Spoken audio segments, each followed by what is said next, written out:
Hello. Oops, I got my music going. Let's uh let's fade it out. There we go. Well. Good evening, Raider Nation. It is fantastic to be here on this gloomy Wednesday. Wednesday, October the 8th. Um I am not going to be able to do my live stream on Saturday, so I said I would do it either before or after, and then I decided to do it way before because hashtag reasons. I'm going to be probably very busy Thursday and very busy Friday. So the chances of me getting to a live stream on those days were unlikely, and so I thought I would at least do it somewhat early. Now, Jarhead had talked to me about bark, bark, bark, bark, bark. Ruff, ruff, ruff, ruff, ruff, ruff. Jarhead had talked to me about potentially doing a just talking about the, at least I extrapolated this. Jarhead had said something to the effect of doing news updates during the live stream so that way I can just kind of talk to, you know, it's more interactive that way. So if you guys had questions in the interim. But I'm planning on still doing a Q&A. Now, let's start off here with some updates. So we have hit 5,330 something subscribers, and that is absolutely amazing. We're progressing nicely. I mean, yes, I am going to cover the Washington Post article Disrobed. It is currently up on another screen, and I am staring at it right now angrily a little bit. Oh, okay, Dustin, I can actually do that. And we'll get into the news here in just a second. But this is kind of, I want to do a video on this, but I will give you a brief overview of this, Dustin. So we have two different 38 CFRs that affect kind of why things get combined together. So you have the primary thing, which is pyramiding, which is under 38 CFR 4.14. If you look that up, you can look at it where you can only use one symptom one time. And then you have another CFR that says 38 CFR 4.7. And that talks about whenever two things have to be combined together. Now, what has happened is, especially with what you're talking about here with the respiratory system, is, and maybe I can just pull it up real quick and share my screen. Let's see here. So that would be 62. Hold on. Sorry, guys. 6,200. No. What is it? 6602. Bronchial asthma. Sorry. Let me go ahead and share my screen.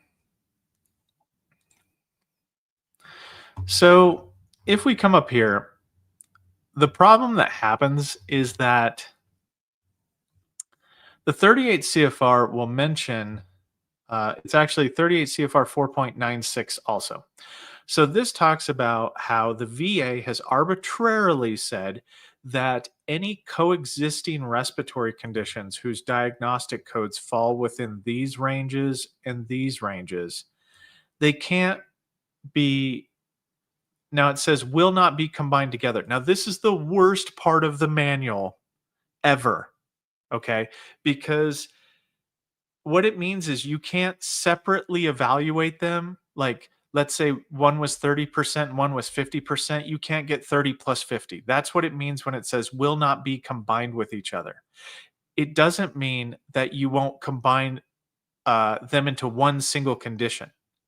So that's where the lion's share of veterans get so confused with this. And it's why I plucked your comment out, is because this is nearly impossible to understand. But this is the way that you have to review it, is that you cannot separately grant them and then combine those separate grants together to be 50 plus 30. They have to be, whichever. So what happens is these count as coexisting conditions. So it would be pyramiding to separately evaluate them. So you have to combine them together, and you do that with 38 CFR 4.7. And each one of the, like, the mental health has a criteria that says they have to be bound together. That's why, like, sinusitis and rhinitis don't fall in these diagnostic codes, so they can be separately evaluated. So I hope that this at least makes some sense. But it comes down here and says a single rating will be assigned under the diagnostic codes. And then this is what we kind of know how they have to be combined together, um, is that they will be rated under a single diagnostic code with whatever the higher of the two evaluations are.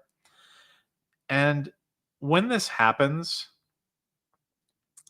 it's not permanent. That, like, let's say that sleep apnea is the currently 50%, and let's say asthma is 30%, and it would be sleep apnea with asthma. If your asthma becomes worse and goes up to the 60 percentile and you filed an increase, we would shift those around and it would be asthma with sleep apnea at 60%. So I don't know if that helped you there, Dustin.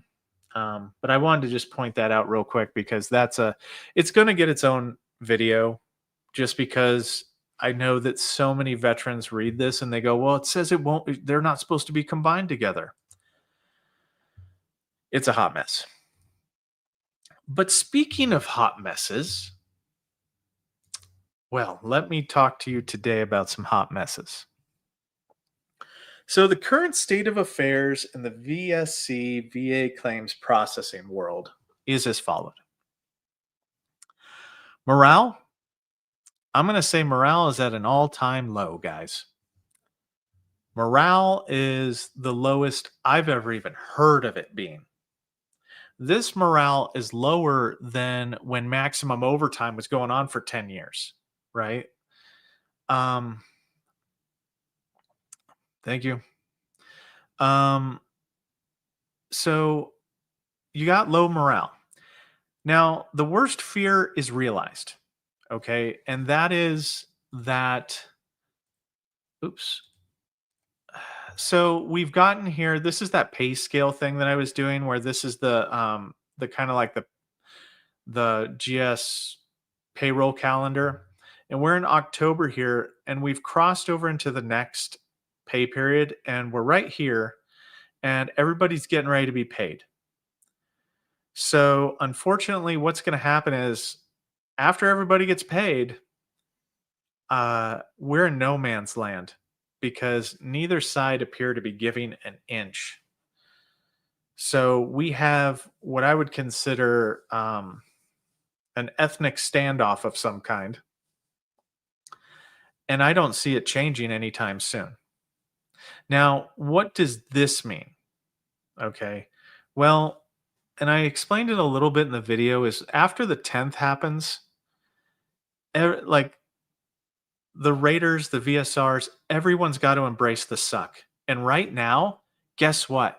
They did not decide to do the nice thing and let everybody work from home. So that way they didn't incur additional expenses while not getting paid. Well, right now, everybody's still got to go into the office. So they're paying, like, everyone is paying for the privilege of working right now. Jason, that's a good question. And that's something I'm going to get to tonight, actually. So, and I'll explain about whether or not to submit a claim after I explain a little bit more as to what's going on in the regional offices and whatnot. But a very good question. So, you've got low morale. People are having to still pay the expenses to go to work. And the remedy is, oh, well, you guys can take out 0% loans currently, which I guess is cool, right? Like if you need to pay stuff and whatnot, there's 0% loans out there for staff members. But it's still annoying, right? Like you can't, like they didn't have enough money for people to work on Friday. So they just furloughed everyone on Friday. So you've got it to where there might be days whenever people aren't actually working. So I don't know. Um, there's also another thing that I wanted to talk about is that the staff, not all staff in the VSC, the Veteran Service Center, is considered to be uh like what is it called? They're not critical staff. They're not patient facing staff. They're not important enough to stay. So some of the staff are getting furloughed. Now, the ones that are getting furloughed are the quality review team for the most part. So they might have one or two quality review people there. So GS 12 quality reviewers for the VSRs and GS 13 quality reviewers for the Raiders. Now, the problem is, yeah, essential. There you go. Damien, thank you. They're not essential. And yes, Starkey, thank you. You guys helped me. I need coffee soon. I do need coffee. Well, but the weird thing about it is, okay, the quality review team going on furlough means that you have nobody there that is reviewing quality currently. Yeah, I know. Aquadrazi, I know. That's what I'm saying. So now this is also important, right? If a raider finds a clear and unmistakable error, then a then what happens is there's a certain process you have to do in order to actually cite that clear and unmistakable error, and you have to go through what is known as the DRA process, and you have to have a QRT, like a actual RQRS review it. So a quality review team member has to review it and check off on it. So I know, Bohiny. I know, right? So we're gonna get into that. We're gonna get into all this stuff. So um yeah. So you have certain situations like clear and unmistakable errors that are called on the VS, like the Raider side of the fence. So like let's say as the Raiders reviewing something or a quality review happens, we would have to do a like a CUNE if we like erroneously granted something. So okay, and Laz, we'll get there too. But so what's happening is all these non-essential QRT quality review team members that are essential to do certain aspects of the claim process, they're not there. So if this thing lasts, if this breakdown lasts for any great length of period of time, you're going to have significant problems because currently what's happening is the coaches are trying to take up the role of QRT. Now, if you guys have ever watched any video that I did talking about the claims processing process, coaches may have never done the job that they are overseeing. They might be supervising a job they have never done before. They have never trained before. They have never actualized, like they've never done anything with it. They're a glorified administrative assistant that helps you with your leave. And they talk down to you sometimes, but they couldn't do your job the majority of the time. So you have people who have fundamentally no business doing things, signing off on stuff that they have no functional understanding of. I'm going to be silent for a second just because I want you to let that sink in for a minute. So coaches have stepped in and they're doing things like signing off on things. Like there are some coaches that know what they're doing, but the lion's share have never done the jobs before. And also what happens is in a VSC department is they move coaches around. So if you were used to be a raider, you might be a coach over the VSRs. Now, that's something that they may never have done because they like to hire raiders off the street a lot of the time that have never done the VSR job. So they don't know anything about development.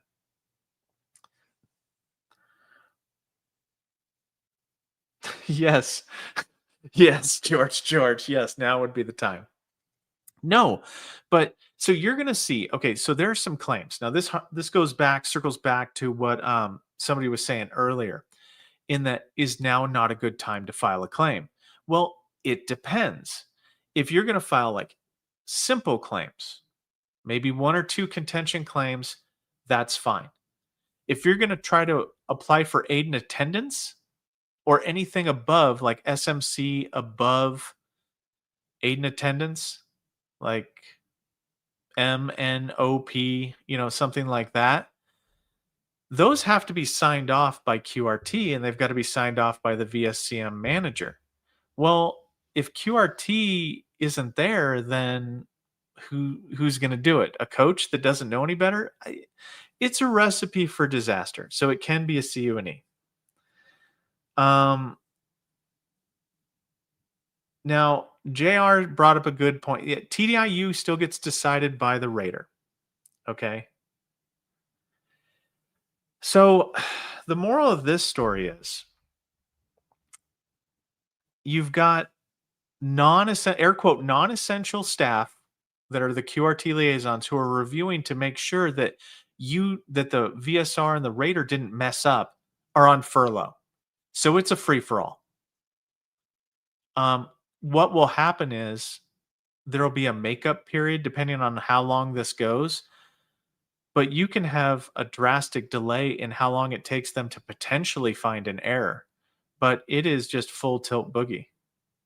Yeah, Mr. Ray, thank you very much for saying that. I appreciate that.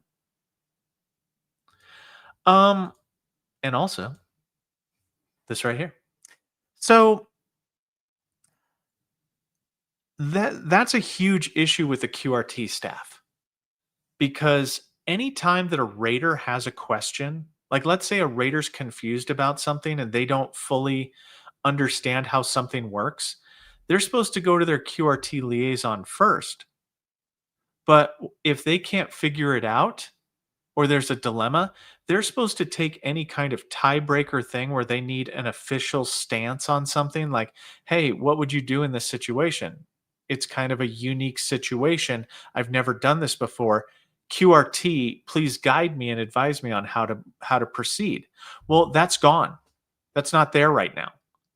So you can have QRT liaisons who are like um many years I was QRT liaison for both Raider and VSR. So what can happen is y- not every QRT liaison is equal.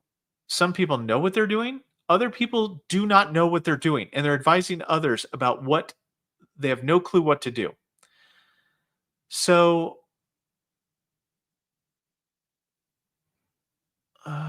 sorry, I was just reading something. So, what can happen is it's going to become the Wild West for a little while until this resolves. Oh, hey, Jason. Thank you for becoming a member. But it's really frustrating because you can have raiders who were held in check by QRT. They're now off the chain. They can do whatever they want. Like nobody's checking on anything right now. Will they check in the future? Maybe. But so it's kind of a questionable time. If you have something complex, I don't know if I would file it. I would file easy things like 1 to 2 to 3 contention claims, make them as simple as possible. Now, as veterans, you guys are going to have to like pad your evidence as much as you can, and I don't mean that in fake way. I mean that in make sure like if you don't have a diagnosis right now, it's not a good time to file. You need to have that diagnosis. You need to get your evidence so perfect that that an idiot could figure it out. Okay? And I'm not saying that to be rude towards, the VSRs and the Raiders or anything like that. Muck Me is different. No bad mojo. Muck Me, you are going with symptoms. Okay.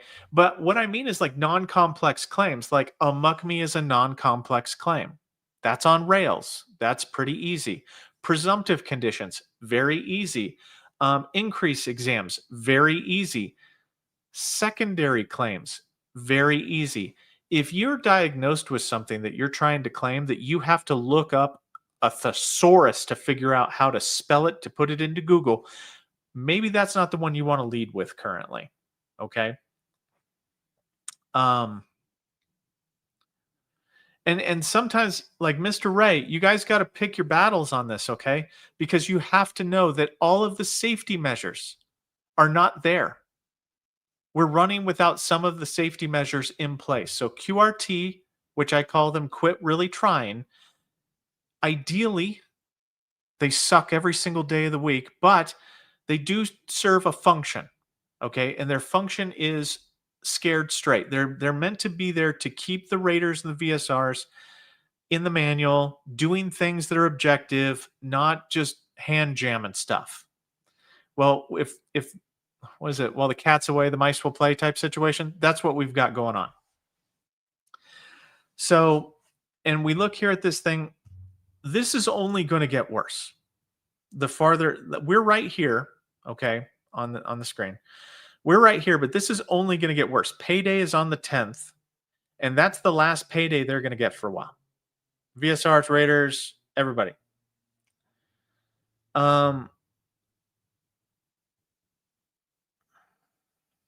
No, McKnight. No, there's no way on earth. Oh, what's up with the Washington Post article? You mean this one right here? This Washington Post article? What's up with this? Oh, actually, vet out. Thank you. Before we get to this, so higher level reviews are going to be done by DROs that are processing claims. They should still be processing claims because they're essential to keep the process going. Now, they are normally, hopefully, a benevolent deity of sorts, but now they're not being paid. So tread lightly with that. Okay. DJ, thank you for being a member. But tread lightly with the DROs. You have to, okay, so if you have a higher level review, guys, okay, so I'll just do this. We'll come back to this thing right here, this news article. If you're going to be doing a higher level review, then it is on you. Now, you don't have to listen to me. I'm just a guy on the other end of the microphone here. You can do whatever you want. You all are grown adults. You're in the military, you served our country. God bless you. Thank you for your service. Same as me. But I will tell you from one veteran to another veteran, it would behoove you to make sure that your stuff is dress right dress. You go in there sloppy, you go in there and you're claiming weird stuff like, and you can disagree with me about the case law all day long, but you go in there and your stuff is not clear, undebatable, unmistakable, you will not find a benevolent reviewer. You will find somebody that's not being paid right now that's frustrated. Okay. So shenanigans should not be done. Do not go in there with attitude. Do not go in there. Like, I understand it. And I'm not telling you to kiss their bottom. Okay. Their fourth point of contact. I'm not telling you to do that, but I'm telling you respect in, respect out. Just let's be clear. We are currently in the I'm not being paid stage of whatever this is. So we need to make sure that everybody, like if you're formatting a claim, you want to get an A on this assignment. So you want to make sure that everything that you are doing, you are certain of. And this is just my personal perspective. Like if I was filing my claim, I want to make sure every question that I ask, I already know the answer to. There are no mysteries. I know everything about my claim. I can cite things. I highlight them. I say page so-and-so on this document right here. So, and I mean, Laz, I know. And, well, okay, but vet out. I want to tell you right now, I do have a video coming out on the 11th. I called it Predatory versus Raider. It's got a little bit of Arnold in it, but you got to be careful with the attorneys too. Like they have to have like VSOs, attorneys, accredited claims agents, yourself. Everybody has to be nice currently. You go in there, start talking smack, like, like you're going before the judge and you're like, oh, well, you didn't follow this and you didn't do this and you didn't do that. Yeah. Yeah. I'm going to say, I don't know how many of you are married and, you ever just walk in and, call your spouse fat or something like that and see what happens. I mean, we're on like, don't mess with me territory. I would make sure that if someone is submitting something on your behalf, make sure that you proofread it first. Make sure it doesn't come off with a tone that's talking down to somebody that's already frustrated. Um, Air Force girl, ACE exams called assuming I wanted increase. Told them no. I just wanted a PACT Act date. They denied my increase. So frustrating. Okay, Air Force girl. That's because you have to call it as a CUNE. If you can do a higher level review on this denial and point it out. Yes, or snooty, Mr. Ray. So Air Force girl, you can do a higher level review and that's the venue where you would want to do it. So not during an increase or anything like that. We need Arnie now more than ever. Write me. Write me. If you want to live, do it now. Come on. It's too easy. Who's your daddy and what does he do? Um, No, and vet out, I mean, like, hey, look, there's frustration all the way around. Okay. And this is a good segue because I'm going to tell you right now, as a veteran, and I'm coming from the I am a veteran standpoint right now, that I personally do not like the tone in all directions towards veterans. I don't like the tone towards private DBQs. Like every single private DBQ is some attempt at fraud. I don't like the tone from certain news articles. Okay. I don't like how I don't like how I feel right now.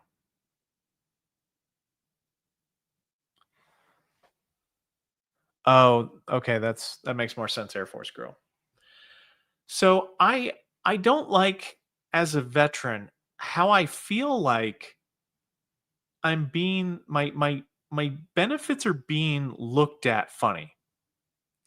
And my current perspective, right? If we just want to talk about my perspective is I don't if you weren't a veteran, I don't think you should have an opinion on this.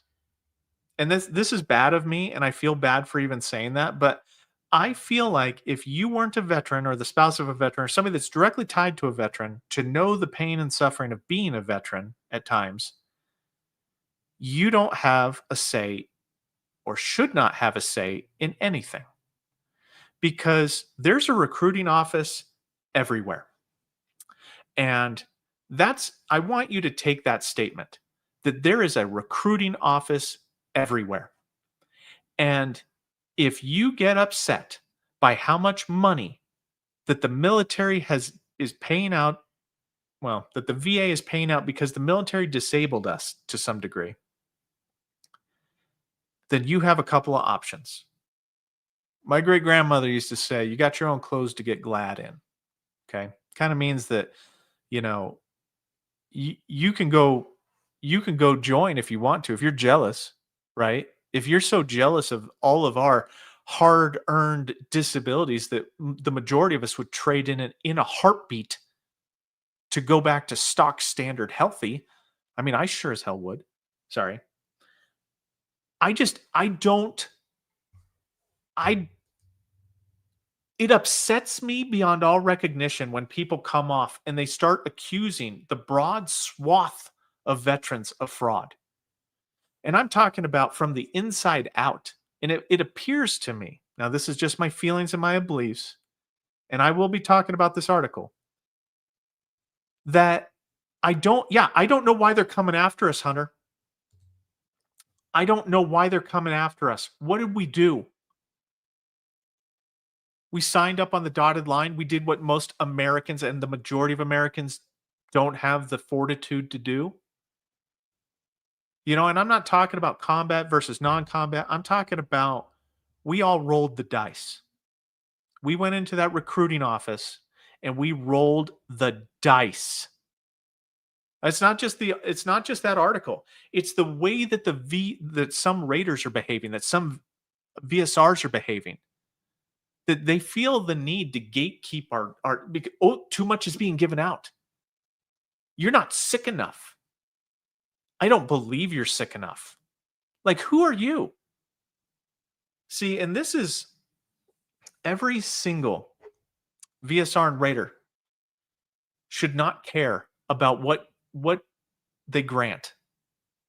They should just transpose whatever it is that the medical doctor said. And that's another thing. Like, let's be honest, that is another thing.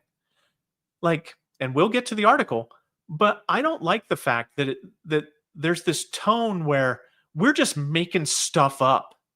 Like every single one of us is 100%, sitting on a yacht somewhere, and we're just all at 100%. It's so easy, guys. If you listen to these people, it's just so easy to get 100%. Like it tears my soul out sometimes whenever I have to deny people based upon a legal technicality when you can clearly see that they should be granted. But legally, you can't do it because there's some kind of, oh, well, they filed on the wrong form or something like that or whatever. And you don't know if that veteran's going to become discouraged. You don't know you don't know what's going to happen. Very few, Derek. Not very many. Like 20, 10, 15, like low 20s. I mean, like that's about it. Not very many. And like this job would be great for veterans. And it is great for veterans because veterans seem to acclimate to it more. Now you will have some veterans that have got their own personal bias, but that's human bias, right? But I just well, yeah, okay. But Aquadrazi, but see, other people they don't know. A lot of this thing, like when we go here, I haven't fully read it all yet. But the overall tone that I'm getting just from the first paragraph is that that's the way they see it. The money that is given out is unjustified because there's a complete here, let's just go here. So this is this thing. So this is how some veterans exploit 193 billion VA program due to lax controls. Well, okay. And I'm just going to walk through this. I'm not going to read any comments. Please don't ask any questions right now because I'm just going to go pissed off and just talk about this because I start out with the title. How some veterans exploit 193 billion VA program. The way this is worded is it makes the person infer that $193 billion are being exploited, which is not true. And it's due to lax controls. Now, I'm curious about this. I really am. I'm curious about the lax controls. I will let that one slide in terms of it'll depend on what they mean because color me curious. So this is by Craig Whitlock, Lisa Rain, right? Something, and Caitlin Gilbert. I don't know who these people are. I'm almost certain none of them are veterans. This right here, these are the people that wrote this. This is the Washington Post. It's an investigation. So clearly we're going to have a lot of evidence, right? Because we're investigating at this time. And so military okay, so this is a tone, right? So let's use this article to practice something. Let's practice identifying the tone of something. So if you can, start out a sentence by saying military veterans are swamping the US government with dubious disability claims. So that tone right there already starts us off with the bias of whoever wrote this. They have obviously caught feelings about this. So they're not coming from a neutral standpoint. So the investigation already in the first sentence, okay, has poison in it. This is somebody's mixtape. This is somebody stating their opinion like it's a journal. Like they're writing in their own journal about how they feel about something. Okay, so number 1, are military veterans swamping the US government with dubious claims? Question mark. Okay, I'm sure that we'll get to that evidence, including cases of brazen fraud uh totaling tens of millions of dollars. Okay, evidenced by, there's no cited source here. Okay, there's no in-source citation. You're not scoring high with me. They're exploiting the country's sacred commitment to compensate those harmed in the line of duty. Okay, well, I mean, I agree with that. Fraud's bad. Um, nobody. I don't think anybody on here is anybody. Yeah, yeah. That's. I agree with this statement. This article seems to want to piss me off starting off out of the gate. Taxpayers will spend roughly. Okay, fair enough. I'm going to skim this, guys, because I guess it's a long read. I haven't read it yet. On the presumption that their ability to work is impaired. Okay, I mean that's That's actually not my interpretation of it. I know that that's the way the VA kind of does work it, but there's no unemployability is for your ability to work. Yeah, I think I'm just going to skim this. So VA officials say that most VA claims are legitimate. Okay. So the organization that is tasked with reviewing whether or not their safeguards are in place say that the most of the veterans' claims are legitimate and we're not going to believe them. I would not approve this claim, Douglas. Yet the Post found that millions of claims are from. Okay, what does this have to do with anything?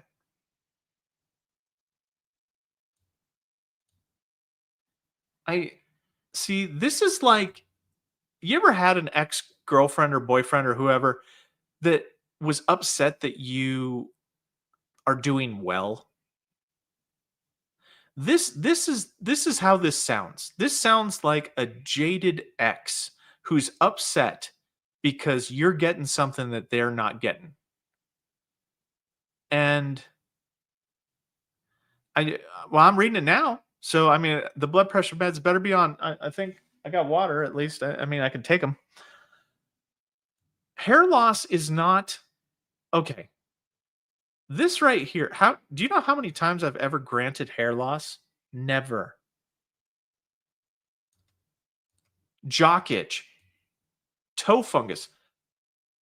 Nobody's getting to 100% with any of these things. Okay. I don't know.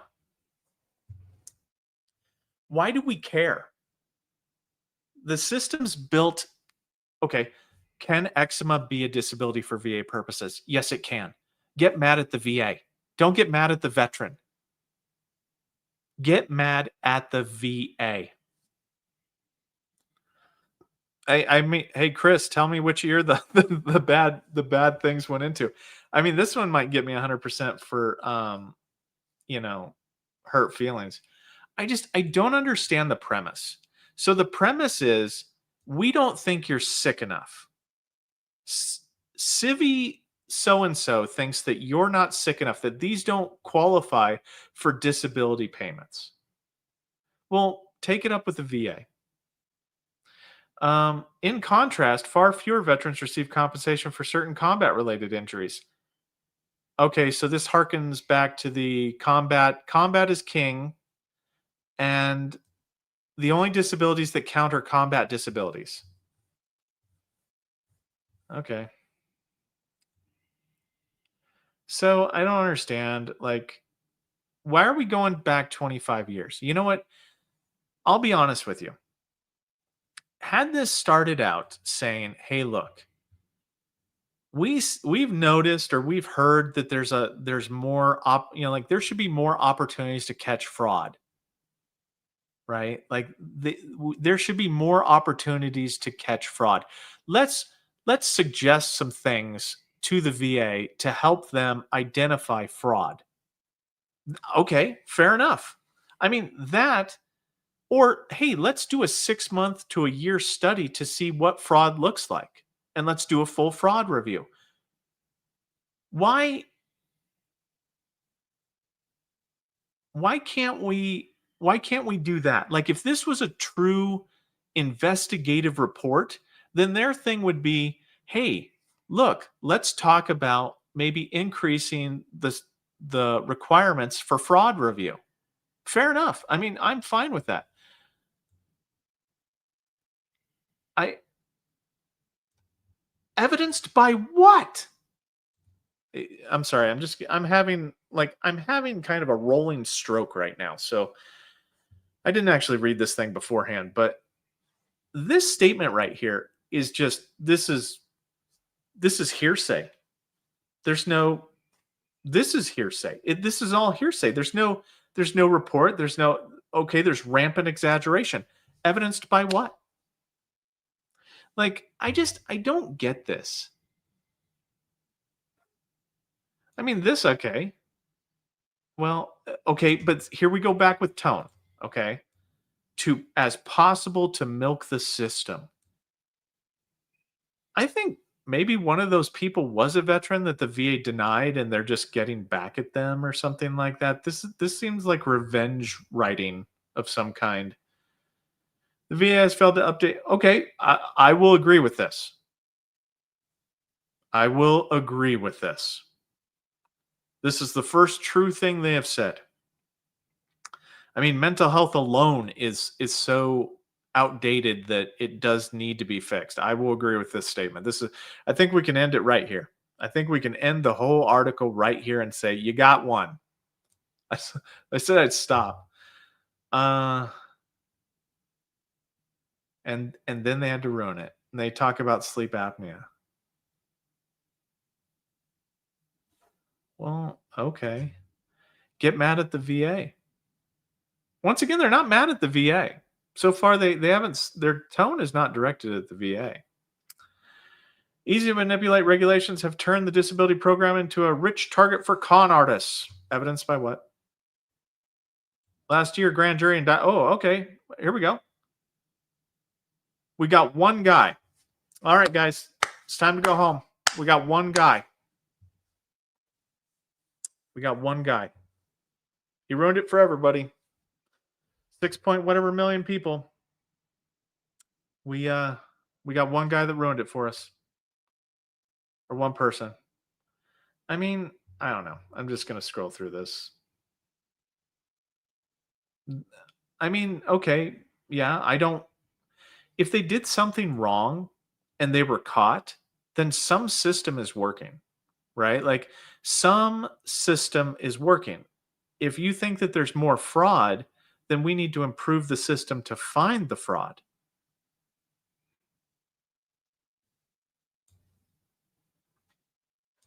I don't know. Is this evidence of evidence that there's even a problem here? How long is this thing? This thing is forever. 70 fraud prosecutions have got this person all riled up. Okay. Okay. I mean, I almost don't want to read this, guys. Like, I mean, I get that there's fraud. I mean, trust me, I have seen my share of things. I've even reported a couple of things. But it's not that like they want to throw the baby out with the bathwater on this. This to me is a pretext to well, not this right here, but this entire article. It appears to be so far. It appears to be a pretext to want to take things away from veterans. And it's just coming up with a did you see that over there? There's a guy that did something. He peed in the corner. And nobody everybody's peeing in the corner. Like I just there's a lot of generalizations here that can't be substantiated by evidence. and I don't necessarily like it. But the problem that I have with articles like this and the current environment is that the VA, because our quality review is gone and because there's so much low morale and whatnot, you can have it to where sometimes people had fraud and sometimes people were erroneously granted things that are through no fault of their own. And I don't think that these people doing this article would actually make that distinction. I think that they would actually lump those two together so that way they could pad their numbers. I just don't know what the end game is for this.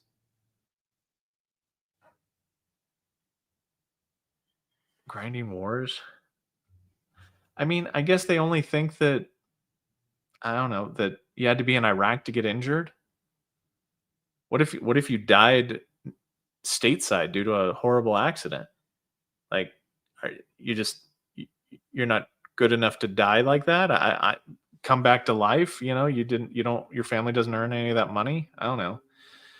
Very weird to me.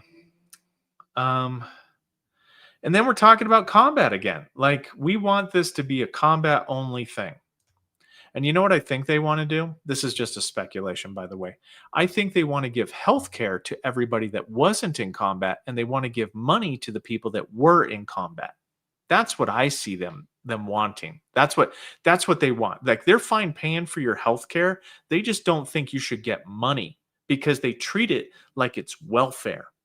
This is just my opinion and how I feel about this, but there's a certain tone here that's unnecessary.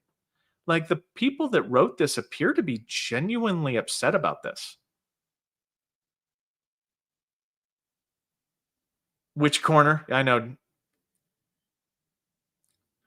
Well, and I don't, Brian, I don't know about that because I this this isn't exclusive to, and I'm not being political in any way, shape, or form. This doesn't mention him very often. This mentions dirty, dirty veterans. You dirty, dirty veterans.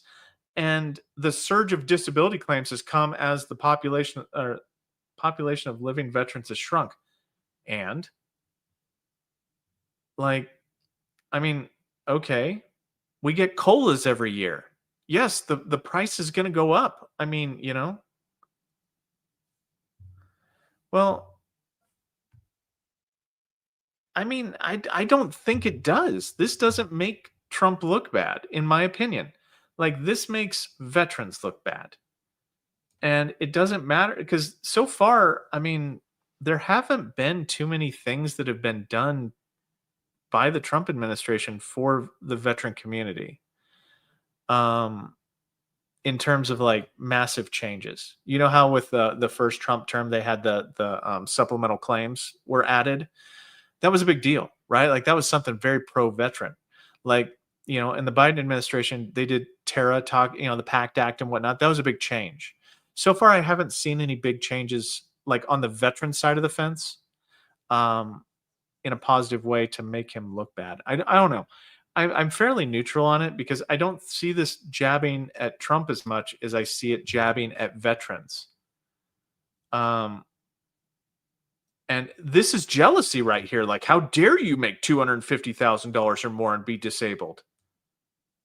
And it's out of context. Like, what if that person owns a business and they're a paraplegic, but they still own a business? Can you not own a business if you're paraplegic? Like, I don't know. Like it, and these are why these topics are so kind of divisive. And I don't necessarily like to cover them.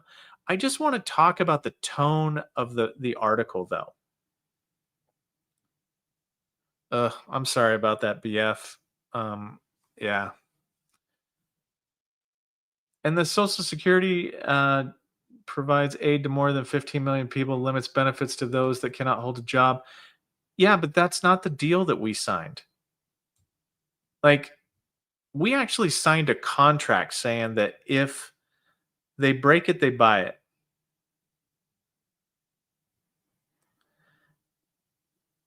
And well, I was thinking something more, Bob, of like if you want to investigate something, Go investigate why the Pentagon can't balance their budget and why they can't audit where that money went to. I mean, like billions of dollars.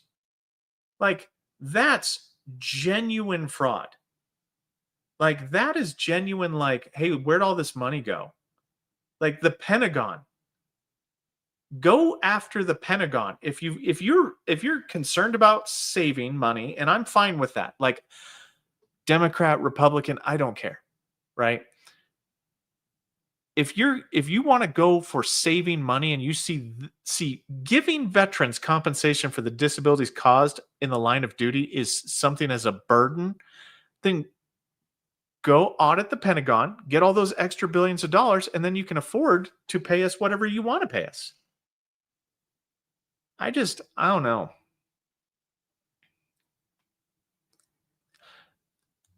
What do you guys think of this comment? Like, that's liable almost in terms of like they investigated and found that Congress and VA have made it easier to cheat and take advantage of the system. Okay, I'm sure you're going to provide some kind of evidence to back that up. I mean, since when did getting granted service connection, since when is that cheating the system? I don't know, guys. I don't have a good, warm, fuzzy feeling about this. And I'm not trying to ramp you guys up or nothing like that. I just don't like the fact that somebody took time out of their day to write 10,000 page, whatever the heck this is, 36 pages of this nonsense in a I hate you way towards the veteran community. And I just don't care for it. I don't know. I'm probably not going to sit here for too much longer on this because this is just a trash can fire.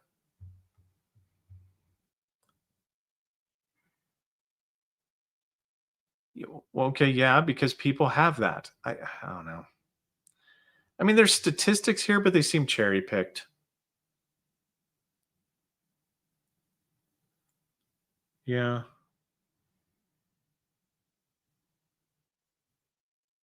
Sorry, I'm looking. Yeah, I mean, yeah, Mr. Ray, I agree. Like, I don't. Okay, what's going on here?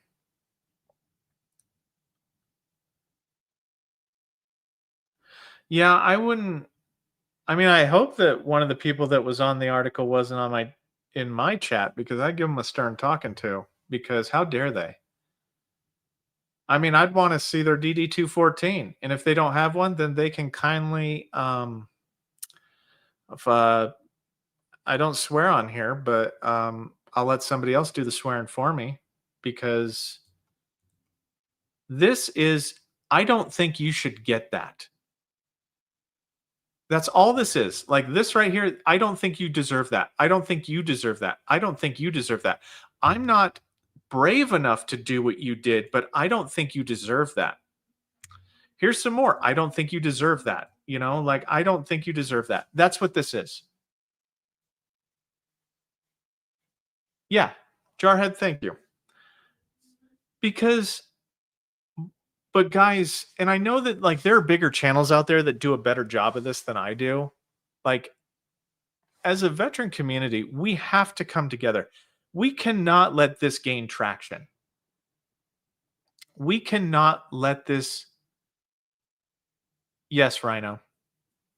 The quality review team is furloughed. And this is punching downwards at disabled veterans. Is there some fraud? Yes, there is. Should we completely take away our benefits? No, we should not. But also, if you're this jealous, go find a recruiting office. I will help you. I will help you find a recruiting office. If you are this jealous and you want to go in and you think it's this easy to get disability, you go in and serve your country, do your time, do your 6 and 2, your 4 and 4, whatever you want to do. You can pick your branch even. We'll get fancy with it. And if you want to, go join the military. Do not get disabled. And then go claim your benefits and just get your 100%. Just walk in and just be like, look, I broke all my legs off. I lost them. Just walk into the thing and just be like, yep, they're gone. And you can do that. And you know what? Cool. Because you won't get caught for fraud or whatever. I don't know. Like this, who asked for this to be written? This is the first article, I believe. Yeah, the first one was worse. The second one, I haven't even seen yet, but this, who asked for this? Who said, you know what, guys, I need to write a story about how the VA is so and so? Well, where's the actual like investigation into how to make it better? Think about the military. You were in the military and you were never supposed to complain. Like if you have a problem, you bring a solution to the problem. I want to see the solution to this problem. What is it?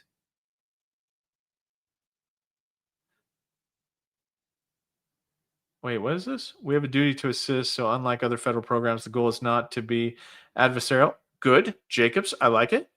The thing that keeps me up at night is not that we're being too generous, it's that we're not meeting enough veterans. Who is this? I like Jacobs. Jacobs got the right idea. That's what this program's for. I mean, how many veterans do you know that don't ever seek out their benefits because they have this weird sense of like, if I say something, I got to watch my mouth. Some jerk face is going to come and they're going to write an article about me faking it. And I don't like, I'm already embarrassed about claiming my benefits already, but some jackwagon's going to come and they're going to write an article saying that I'm just faking it.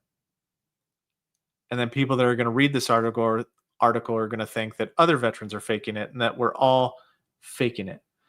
And I don't like this. So collectively, as veterans, we should be fighting against this. This right here is there's a goal here. Like there's a goal with this. Like look at this. Look at how crestfallen this person's tone is at the fact that proposals to curtail disability benefits rarely gets far in Washington. Boo-hoo. Yeah, because they know we deserve it.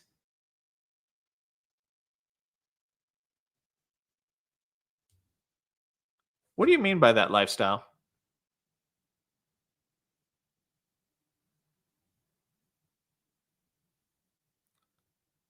Yeah, yeah, I agree with this statement. Like, I mean, I think they highlighted it, but still, I don't.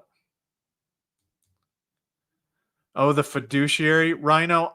Oh my gosh, I couldn't work in the fiduciary, the Fit Hub. I couldn't work there. I couldn't. You guys are saints. Yeah, I know, right? They might qualify for. So this is just like honestly, stuff like this just tells us like, hey, look, if you're a veteran and you're filing for stuff, you're a mooch. Well, okay, but oh god, I don't even know if I can even entertain anymore because look at how far down I am. I'm not even halfway through this nonsense. This is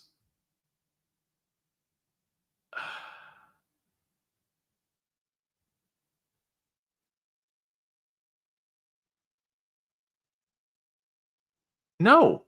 This right here is untrue. This statement is untrue. If anything, questionable claims have to get deferred back. I don't know. I don't know if you guys have noticed, but anyone that's filed a claim recently have noticed that their claim ping pongs back and forth between step whatever and step whatever, right? Well, the ping ponging that happens is whenever there is a questionable claim. And we can't grant unless we are absolutely certain we can do so. So this right here is I paid Vincent Hancock to say what I wanted him to. I just my soul leaves my body. Okay, this is not wrong. Our job was not to look for the truth to figure out what's true about the claim. but to grant what we could. That's true. But that's not the same thing as granting questionable claims. And you're not a follow law doctor. So you don't have an opinion on this. Like, this is the problem. This guy right here, if this is true, if all of this is true, this is the kind of raider that I'm talking about, where they have a belief about something. If you believe something shouldn't be granted, then you're wrong. That's the entire premise of 38 CFR 4.23. You're wrong if you have an opinion about it. You're not a doctor. You're not a nurse. You're not a psychologist, a psychiatrist. You're not anything. Your job is to review to make sure all boxes McCheck. That's it. Yeah, exactly, Chris. Like Vince Hancock, which I'm not saying anything personally against the guy. I just think that their statements were taken out of context. And but this is the like these kind like if this is true and this is how this person truly believed, then this is the problem. Like this is the problem with certain raiders because they want to feel something about something. They want to you have to convince them of something. When that's not the case 95% of the time. The raider shouldn't have an opinion either way. I just it's going to make me hurt myself through blood pressure issues. Paul Mitchell, Navy veteran. Cool. Worked at the agency as a claims processor for 13 years until he was retired. Said really gung ho about his job at first because he wanted to help others serve his country, but he became disillusioned by those trying to bilk the system. Then that's on you, brother. You got yourself wound around the axle and forgot why you were there. If you were a claims processor, then you weren't a raider. Then that means that all you had to do is order an exam if you're a VSR on the pre-D side. If you're a VSR on the pre-D side, your job is to order an exam. The examiner's job is to determine whether or not stuff is service connected and or that physically things match up. Please remember that these are not done in a vacuum. An examiner has to review them. I mean, I'm telling you guys, you already know. Yeah, exactly. Vince Hancock, some guy that retired from the VA, maybe. But we have to go through an examination. And they're already trying to do away with the private DBQs. Like they're doing everything in their power to shut those down. And I don't understand this system because the proper way, the motto is grant when you can, deny when you must. That's fair. That's very fair. That isn't okay. No worry, Jarhead. Have a good night. They don't even, yeah, no. Air Force girl, I get that. I get that. They don't read. Half of them don't read. I mean, it's the perfect storm, guys. Like, if we want to talk about like the lack of training since COVID has degraded the process. The fact that the PACT Act was put out not in the best way, shape, or form has degraded the process. We've got it to where people are being laid off. People are leaving because they're threatened to be laid off. So you've got less people doing the job. Skill is leaving. Okay. A lot of people that are good at the job are leaving because they don't want to deal with the BS.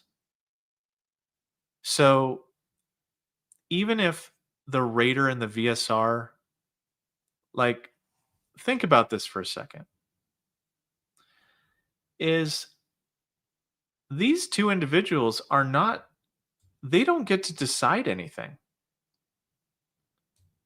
And that's the problem. That's the fallacy here. The fallacy is that I guess if the author had their way, they would make it to where people with bias got to say that they didn't believe that something happened.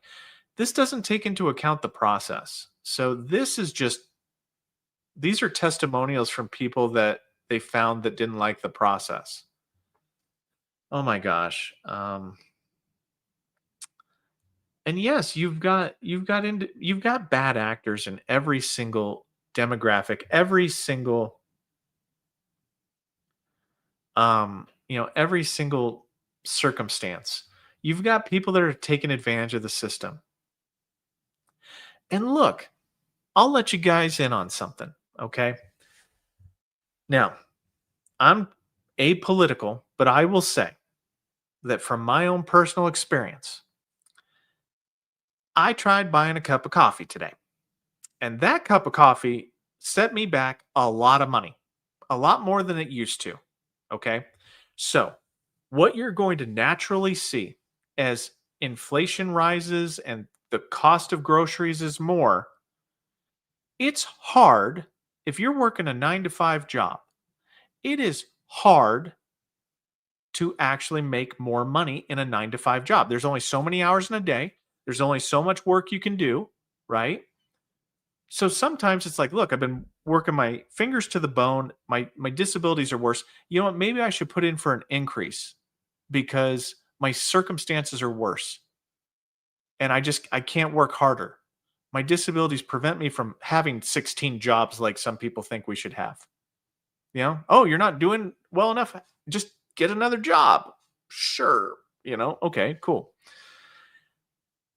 So a lot of veterans are disability focused right now. They're not employment focused to get a second or third job. Some of them can be disability focused. There's nothing wrong with that. As long as the evidence supports that you meet the criteria to get an increase, you should get said increase. I just,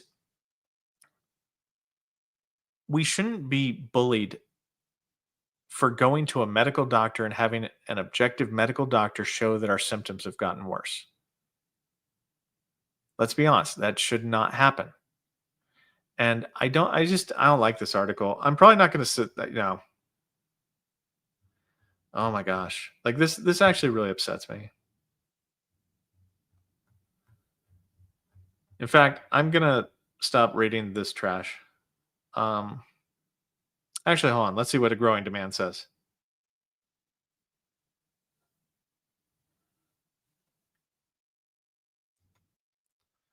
Yeah. Those with dependents qualify for extra. Yes, we do get compensated for that. And I like this. Like you can just tell the tone, guys. On paper, there are more severely disabled veterans than ever. I don't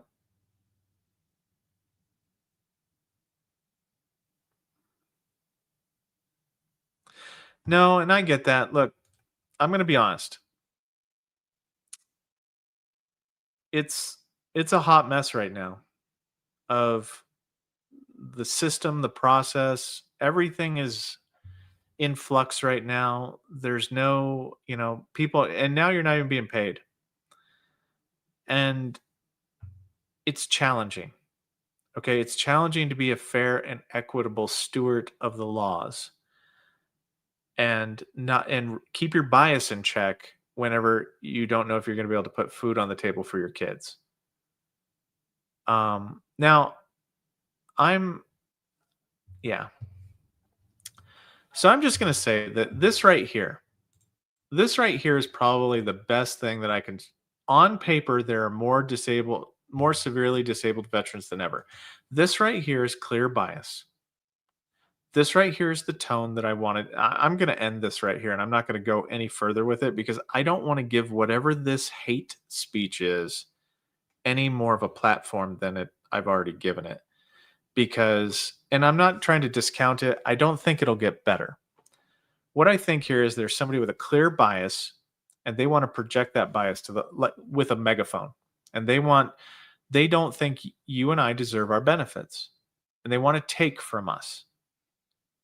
And there's a reason why it's hard to take benefits away from veterans. Number one, they were promised to us in our contracts. Like it upsets me. So I'm going to move on from this. I'm sorry. I can't even entertain it. I know that some people went through the whole thing, but it's trash. Like, I'm not saying that about the people, but I'm just saying that, like, look, if you can't be an objective writer, then you have no business writing. an objective piece. If this is a true investigation, then the fact that on paper there are more severely disabled veterans than ever, then that should tell you that there are, like, you should have cut this out and said there are more severely disabled veterans than ever. Period. If you were truly being objective, author of this, shame on you. First of all, let's just do that. Shame on you, whoever wrote this, because your bias is showing. There's no defense for this. But anyway, I'm going to move on. Something that I was going to say to you guys is that, let me go here, that I found weird. I'm going to switch gears here. So, one of the things I've noticed that is weird is we haven't had any manual updates since 9/30/2025. And I don't know why, which is actually kind of weird because we should have had a manual update by now, because this is where I go to check the changes. There have been none since September. So I'm going to give you guys updates whenever I find them, but um yeah, it kind of weirds me out about that. But I might go into the question and answer section now just because I'm just kind of a little weirded out by that particular um story, the Washington whatever. I'm just going to close out of it because it's annoying. But anytime you come across that, guys, you guys need to make sure that we rally as a group, as a demographic against this kind of speech, because that particular article, the overall tone is they shouldn't have their benefits, or they shouldn't be paid for their benefits. That's the part that they seem to have the problem with. I don't actually, that's a good question. I don't think they might be, actually, but they might be. That's probably the best answer that we could come up with. So, because they wouldn't be essential employees if they're just rewriting the manual. So that might be a thing. So what I have fear about that, though, is changes can pop in whenever this goes away. I might have to spend some time going through the changes because they'll probably all popcorn in as soon as, you know, the what do you call, furlough is over. Sitting here with you has been an amazing thing, talking about the trash. I can't even believe it. They sitting here talking crap about the veterans. How many times have you walked by a recruiting office? Shame on you. Go in, sign up, do the thing you hate. And if you can't, then you shut up. It's too easy, you know? And I hate to say that, I do. I hate to say that. I hate to have that elitist attitude, and I typically don't have that elitist attitude, but if you've never, it's like somebody that's in chronic pain, somebody that's never been in chronic pain before telling you how chronic pain feels and that you should get over it, or that you're not that hurt. I don't know how I feel about that, other than it just makes me mad.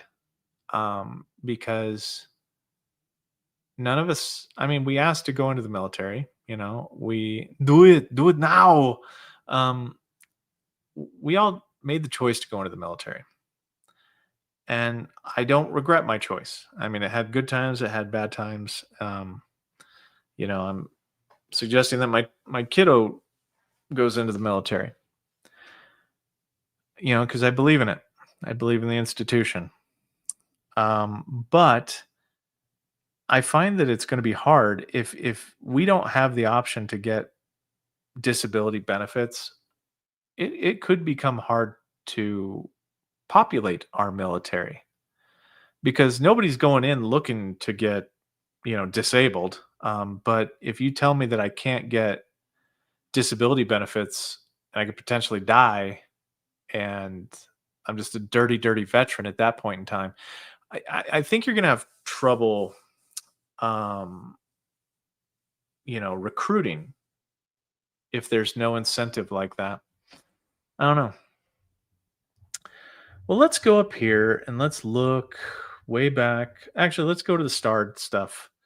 So we'll go start at the beginning. Jason Blacken, thank you for becoming a member. I appreciate it. You probably became a member at the worst time because I'm just doing, ad lib commentary.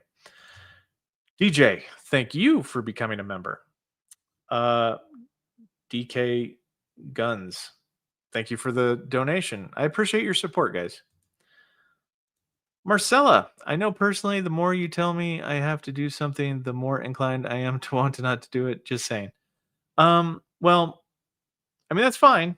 But when it comes to claim processing right now, please do what I say. Do what I recommend. Um, Air Force Girl, thank you for becoming a member.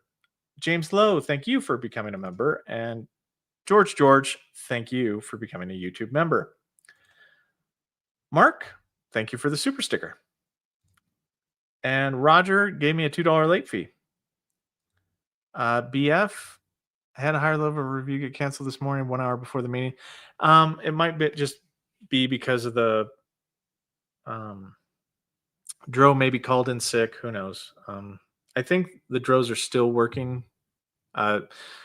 Dros don't work in the same office as most ROs. Like D-Rocks have their own ROs, and that's where a lot of the Dros are. Nothing but net, new member. Thank you. And then Roger, not sure why I can't say I would pay the writer to experience. Okay. Yeah. I mean, I would pay the writer to fall down the stairs, but I mean, I don't know. It just seems like I could understand it if it was like so rampant, so obviously clearly rampant, and there was nothing else to look at, right? Like the Pentagon could balance their budget and pass an audit this year. Cool. But I'm not seeing that. Like it annoys me that we have got, like probably $2,000 hammers and we can't find out where all the money went to. That's a little bit more disingenuous than us being disabled veterans. I don't know. Laz, thank you for the super sticker. And A, filed a BDD claim, cannot find my initial. Okay, DOD MERB entrance physical. Will this be an issue? No, it won't. Nope. I gotta turn on the light. So no, it won't be an issue. A, what'll happen is, they'll look to see if you have an entrance exam. And obviously you probably have one, and they're just doing that for aggravation conditions. It won't, as long as you didn't have anything pre-existing service, it won't affect anything. Mostly for BDD claims, all they care about is, do you have a current diagnosis in the here and now? And is it a chronic disability? And then we've got Billy Hartman. I know Billy. Thank you, Billy, for the super sticker. All right. And then let me see up here questions. No, guys, and I'm sorry, I mean, about that article, I just felt like I needed to say something about it. And because I can't let that go unchecked, I have to just plead my negativity with it. Now, I am going to say something else negative. I would like to, June S. Hold on just a second. Let me get these two done and then I'll say my negative thing. Lumbar claim. Examiner gave positive DBQ. Rater said no in-service record. Blamed contractor work. Claim differed, and the examiner flipped his opinion. Now denied. Go to sick call was always discouraged. Never went. Burned. Maybe not burned. I'll just be honest with you, because legitimately you have to have an element 2. If the examiner is going to cite something for your element 2, they have to cite something in service. So you can use potentially lay and buddy statements. They're not the most probative in nature, but you have to have some kind of in-service event that happened for the examiner to provide a positive medical opinion on. That's not necessarily the rater doing you dirty. It's the fact that there's a criteria for it. So you might need to do buddy statements, lay statements in lieu of uh, in-service treatment, and just kind of say, you know, provide as much detailed information as humanly possible. It doesn't have the highest likelihood of success, but it does have some likelihood of success. Oh my gosh. Um, Mr. Ray. Raider, you still have me on September 4th, but think I went back to step 3 in your inbox. Oh yeah, I know guys. I'm sorry. My inbox is destroyed.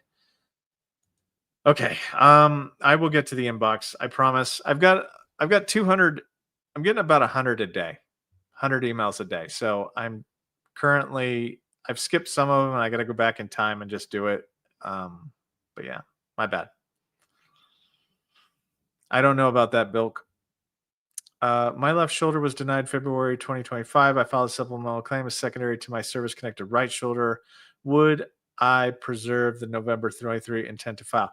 As long as you were diagnosed with a shoulder disability, DJ, in the first claim, yes, because changing the nexus, and the nexus means the link. So going from, like, I'll say direct service connection in the first claim, I'm just guessing, to secondary in the second claim, that won't, yeah, as long as it's continuously pursued and you were diagnosed during the initial claim with a disability and you have a year's worth of it's within a year, so it's continuously pursued, they can go back in time to that original supplemental or to that original intent to file data claim type situation. And then Marcella, I meant with people coming at the Raiders and Droz and being rude. Oh, okay. That makes sense. All right. Now, I had something that I wanted to say that I forgot. I should have written it down. Something that was making me mad or upset. What was it? What was making me mad and or upset? My mind has went blank. It was actually pretty good. Oh, no. Okay, so I want to discuss something.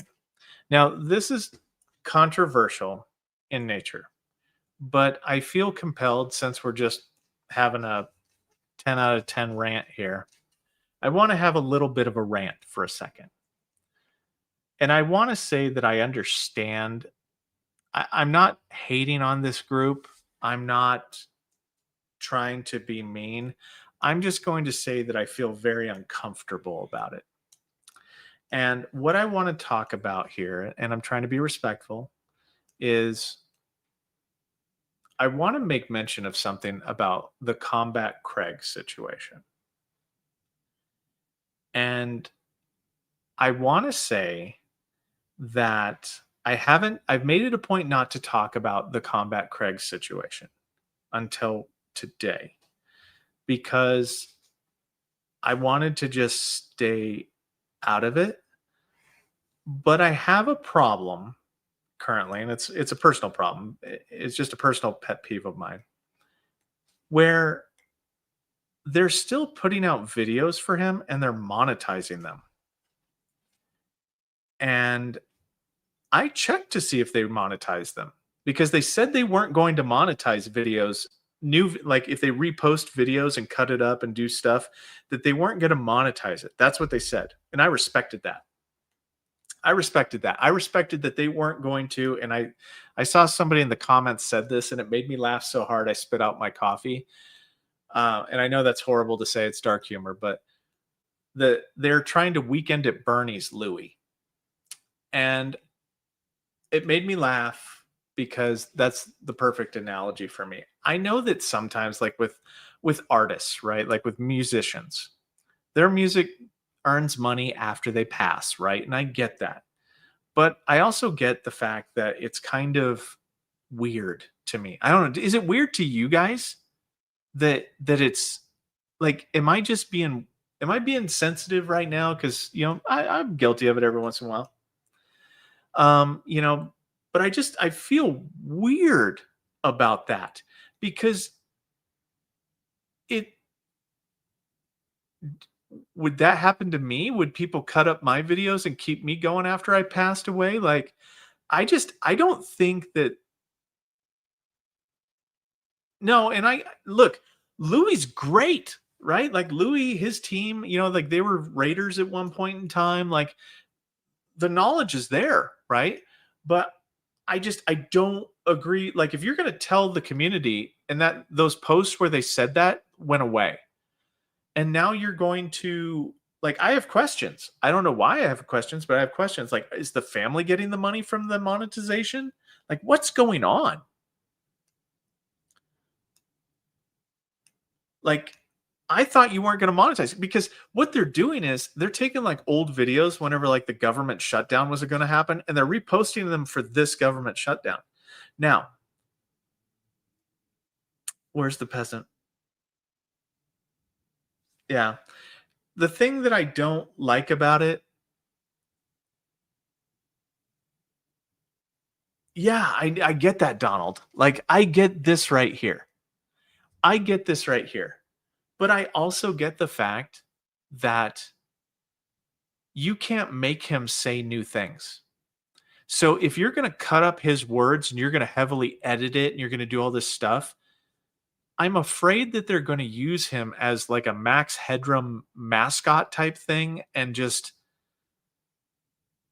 the stuff he says cannot adapt to any changes that are made.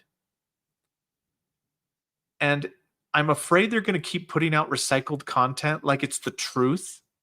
And that's a big platform, guys. That's 190 something thousand subscribers. That's a huge platform. And I'm afraid what's going to happen is they're going to put out this recycled stuff that's a little bit true or historically true, but it's not accurate. I wish they would honestly just get a new like a new figurehead for that organization and put out good quality stuff. And if you can put out good quality stuff, then fair enough, right? Like fair enough. I wouldn't have a problem with that. But I don't like the fact that they're going to be copying, cutting and pasting historically old stuff that could be outdated and trying to, you know, I guess in my opinion, trying to force it square peg round hole to get money is the way I see it. And I'm trying not to look negatively about things or about people, but it weirds me out. It does weird me out. Okay, so Derek, if a CMP examiner only gave a negative direct opinion and left the secondary blank, can a rater still grant based upon independent medical opinion or presumptive facts? Oh, Derek. So if you provided an independent medical opinion, it had to be reviewed first. And if it was found to be sufficient, there shouldn't have been an examination to begin with or a medical opinion, a new medical opinion. So what they did was they deemed it to be insufficient for rating purposes. Now, could the rater that gets it subsequently overrule the VSR's finding that it was insufficient for rating purposes? Yes. Is that rare? Yes. Um, Now, unless you claim the condition secondary, the examiners will not go out of their way to do secondary medical opinions on their own, unless they clearly know that it's secondary to something else. I don't know if that helps you, but other content creators steal content from deceased creators. It could be others taking advantage of the situation. Many creators are still posting as Kevin Samuel. Yeah, see, I don't know who that is. I'm kind of new. Like, guys, I'm new to this, right? I mean, we're going on 3 months now. So I'm not really into the whole thing. It just makes me feel uncomfortable. Now, I said beforehand that, you know, it's true that like musicians, artists, they do it all the time. It's just sad though. Um let me answer just a few questions. Let me go up here a little ways and answer a few questions if I can find them. Um Teddy. Hey Raider. After a CMP exam is complete, how long does it sit? Okay, so minimum 14 days. They've got each CMP examiner has a quality review period. That's why the tracked items for exams are 30 days long, because even in the best case scenario, there's a 14-day quality review process by the CMP examiners that goes through. It's been waiting 3 weeks since the CMP exam was done. It could take a month. It could take longer than a month. And it could be because sometimes certain exams require additional criteria, like lab results, lab findings, something like that. Maybe a pulmonary function test, something. I don't know. For right ankle to left ankle, there shouldn't be too much, but uh, a month is not too long. So, da, da, da. I agree with this statement, Thomas. It is strange when veterans judge other veterans. I mean, everybody judges everybody at some point in time. You have to have special. Sorry. We got ourselves a little bark town.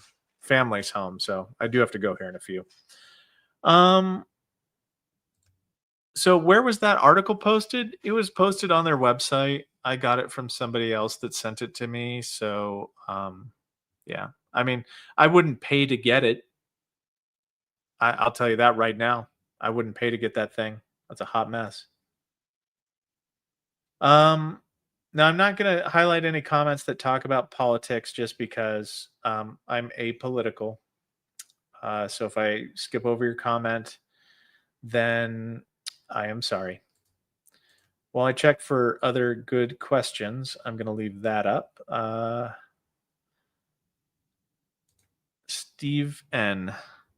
Can you file a supplemental claim the very next day after submitting a letter to withdraw? No, you cannot. You have to make sure. Okay. So, Steve, you have to make sure that the claim falls off, because if you file the supplemental claim before the claim is fallen off, they'll just cancel that second claim you did, because you can only have one claim open for a condition at any given time. So you have to confirm that the claim is canceled before you file the supplemental claim.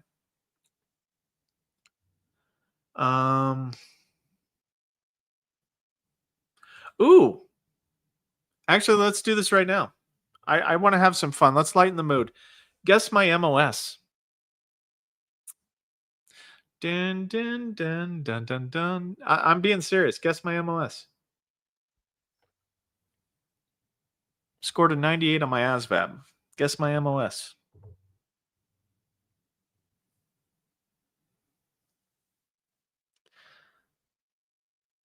Ooh. Actually,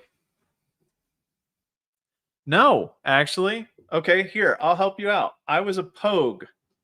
Okay? I was a Pogue. Not because, yes, to the both of you. Disrobed.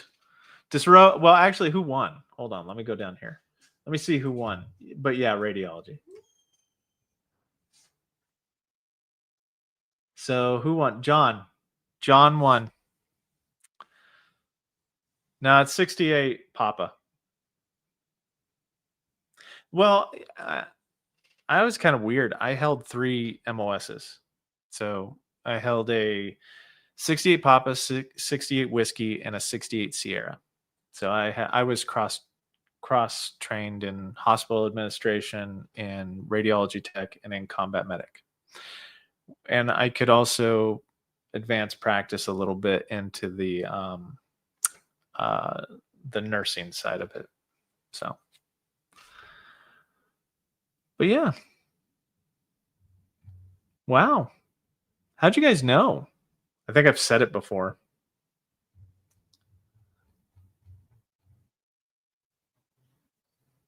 So yeah, being a radiology tech was a blast.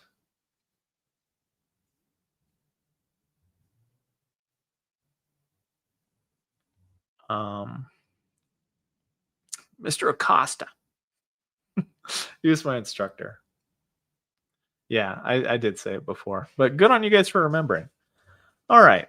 So let's go into some question and answers here shortly. If you've asked a question up above, I've probably lost it. So ask them again here. And yeah, that's why my shoulders hurt. Yeah. It's one of the reasons I was injured in the service, but yeah. I had a lot of stomach issues in the military, very healthy prior. They put gastritis. I've continued with those problems since I got out in 1981. IBS okay to put on a claim for that? I wouldn't put any diagnosis. I would put the symptoms. So, Marnie, if you're diagnosed with IBS, lead with IBS. Obviously, make sure that those records are submitted with your claim. But if you don't have the records submitted with your claim, then you need to go with the symptoms, painful defecation, whatever it looks like for you. Okay. So make sure that that's true and factual and on there. So let me scroll down here and we're going to go into at least some new questions after I said that. So,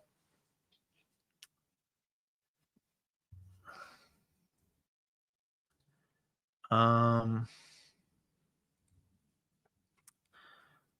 hey, Michael. Hey, Raider. Can you discuss IBS versus diverticulitis? I'm service connected for 30% for IBS, but have had serious issues, including surgery for diverticulitis. I filed for secondary issue scars, hernia. They denied them, saying not IBS. And that is true. Now, the way the VA does this is if there is a separate DC code for a condition, they are not the same. They're the same body system, so the digestive component, but diverticulitis and IBS are not the same. And they, like, if you want to talk about it, diverticulitis can cause IBS. IBS can't necessarily cause diverticulitis. So there's kind of a causal relationship issue there where you would need to service connect diverticulitis before we're going to give you the scar. And I know that that sucks, but I honestly wouldn't mess around with the digestive system anymore if I were you. Uh, yeah, if you want to, okay, but that's about it. Yeah, with diverticulitis, they will probably combine them. So even that said, I'm not in the 38 CFR for it, but 7319 is the 7319 is IBS. I'm trying to find diverticulitis control. Diverticulitis. Let me go up here to the digestive CFR to see if we have anything there. Sometimes, so this right here will be the problem. So 38 CFR 4.114 is going to be the issue. So do you remember how I was talking about, like, do not combine rating codes under these series? What that means is do not separately rate them and then combine them, like add 30 plus 30. You're not supposed to do that. So if you have diverticulitis is 7319, which falls in this category, and then diverticulitis, nope, is 7327. So let's scroll up, 7327.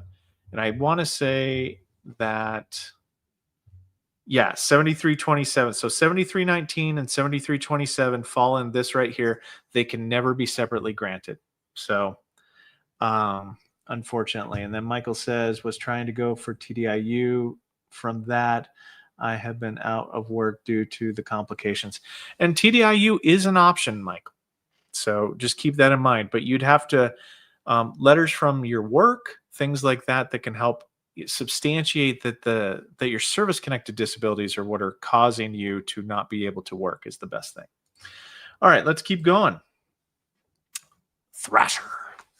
Hey Raider, do you know how best to fight a higher level review for narcolepsy increase? It's rated under the same guidelines as epilepsy, but seizures aren't a symptom of narcolepsy at all. Okay, so unfortunately for this one, let me look up narcolepsy. Oy, do you 8108? So I'll be honest with you, it's been a while since I've only done like one or two of these. Okay, so you would probably be 0%. Is that what you're at, Thrasher? The problem that you're going to have with this is the only way to fight this on a higher level review. Um, Actually, you can't because um, the narcolepsy is forced into this category. So yeah, the higher level reviews cannot change the outcome of your CMP examination. So there's no like the raters if they rate your narcolepsy under 8911, then they're following the manual. There's nothing to technically um there's nothing to technically fight here. The fact that seizures are part of the 38 CFR is not an error. It's not a clear and unmistakable error. It just sucks. So, yeah, I don't know what to do with that. Now, what you could have happen is you're at 10%, so you have had a seizure historically. So, when continuous medication is shown necessary for controlling of epilepsy, the minimum of okay, so you're probably on medication for the narcolepsy, maybe that's why. Um, if there's no seizures, you're kind of locked into this, unfortunately. Now, narcolepsy can become what I consider an anchor condition, so it can anchor secondaries to it. Um, Yeah, sorry, Thrasher.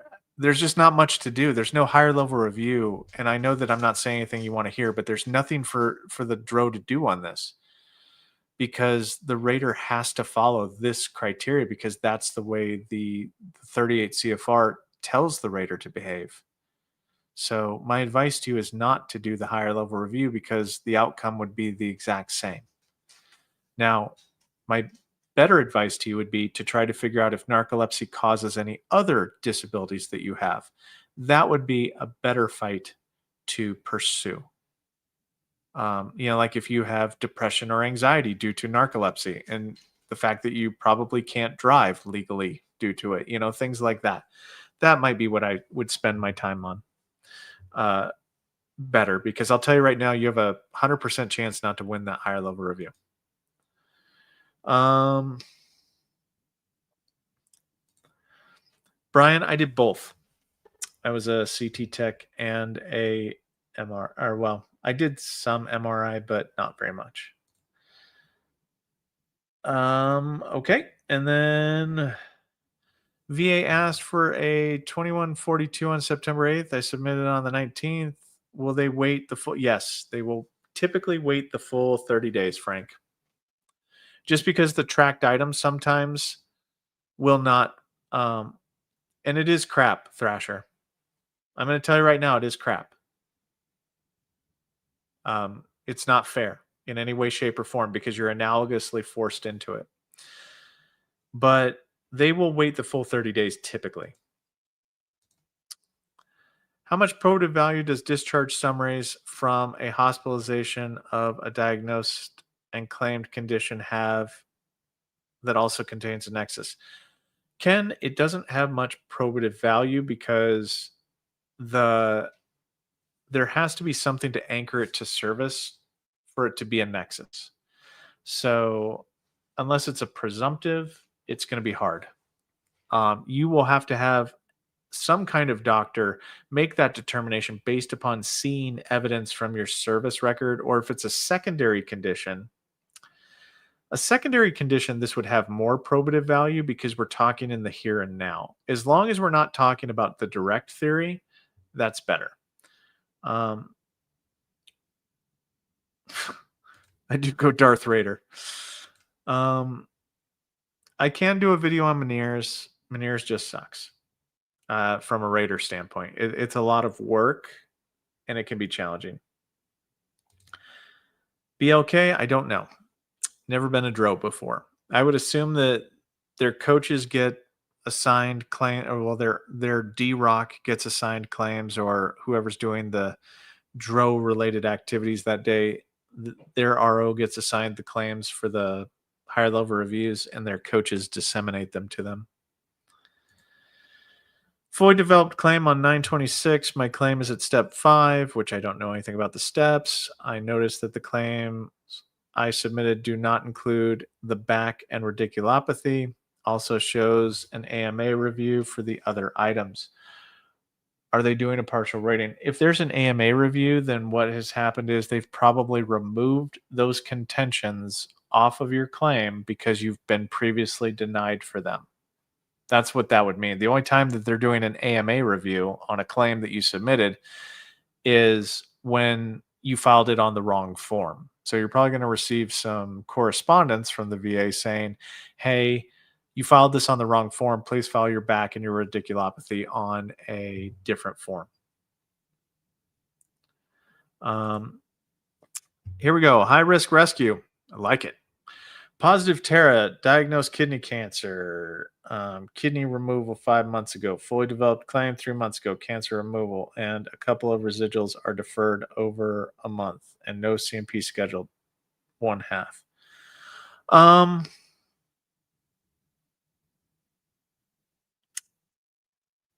the fact that the residuals are deferred are good because it probably means that you were granted for them, but the residuals, oftentimes what happens is you'll go for a primary DBQ and then the examiner didn't do the residual DBQs, so the rater has to send back for them. Now, we typically wouldn't send defer back for those residual DBQs unless we're granting the primary condition. Now, because the kidney cancer was removed or the kidney was removed, you should get um, you should get granted for the removal of a kidney and potentially SMCK. I mean, if they take the adrenal gland as a creative organ. And then what should happen is you'll get those other exams hopefully. And then, I mean, it might take a while before they get scheduled. So it's kind of a wait and see. Bud Light. MST Part 2 is going to be this Thursday or Friday, just because I want to research a little bit more for it. For the, I did the video and then my sound system kind of, my auditory system screwed up to where my half of my video didn't actually record. And then as I was reviewing it, I got really mad and I was like, well, let me just review it, let me just redo it. And then I noticed I had forgotten an entire section in it. So it made me want to slow down and actually redo it and make sure that I've got all the stuff I want to say.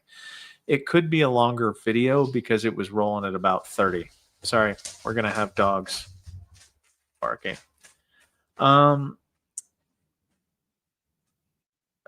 What again? Okay, so dev letter asked for current status of cancer. Oh, interesting. And the personal statement sent. Any idea what gives? Okay. Um yeah, I think what I said beforehand will still hold true, that they're deferring to get exams. Just tell them that the kidney cancer is removed. And I assume that the kidney removal didn't happen at the VA, or else they would have access to it and see it. So you might want to make sure that the records associated with the kidney removal are of record and that you send those in. Ken, please answer my question about how long the VA retains records used in making a positive outcome. Forever, Ken.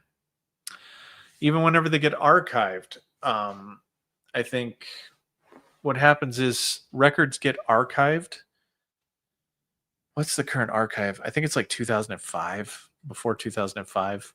But they keep them forever. So if your records got archived, then we would have to do what is known as a 7131 request to the VA hospital and actually pull those up.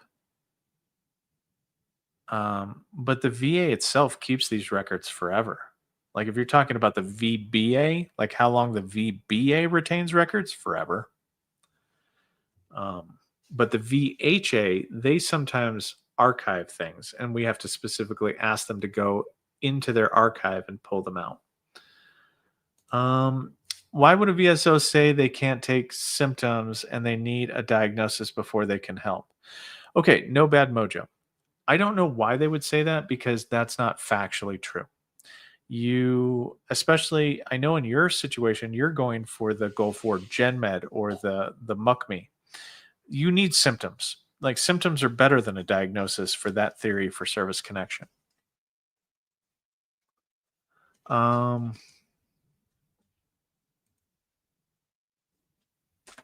what? Hold on. What have you been asking for? Rakata. Tell me what you've been. Oh, I'm sorry, Army Gen Mech. Sorry for your migraine. I suffer from migraines too.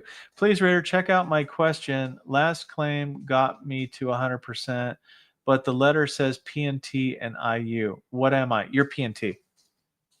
You're PNT. Even if you're PNT and IU, right? Like, sorry, I'm seeing the question right here in the chat.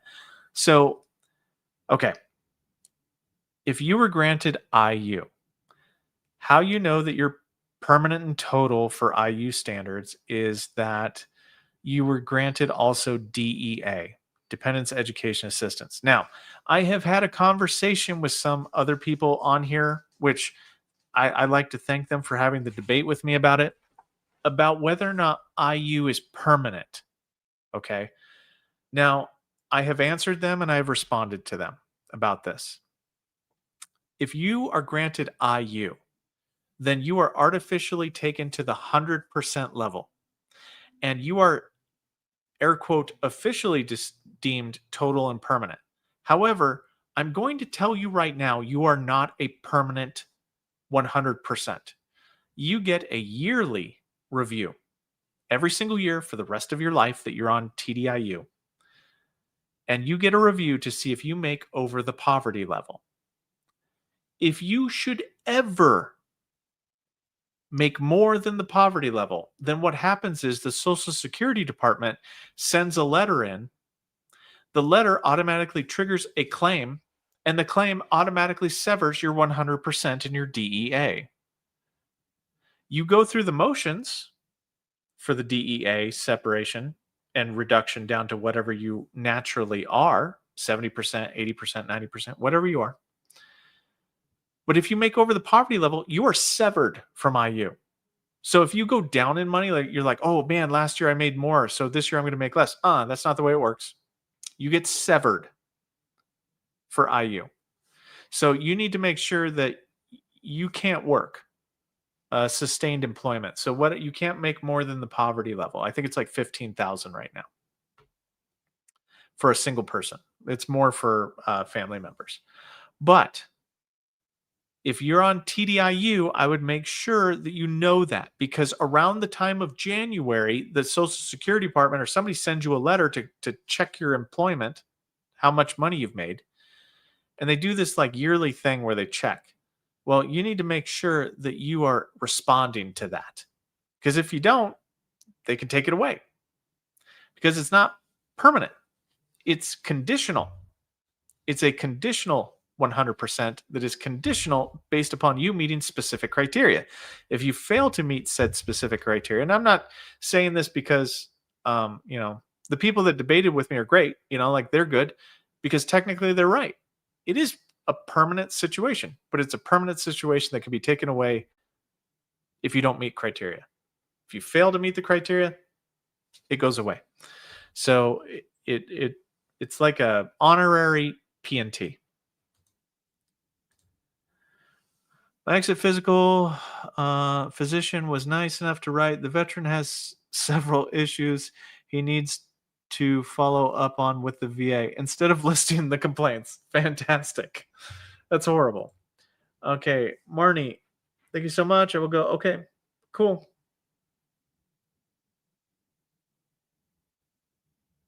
Okay. I mean, you don't have to. That's cool. I have 30% rating for IBS with diverticulitis. Yes, guy.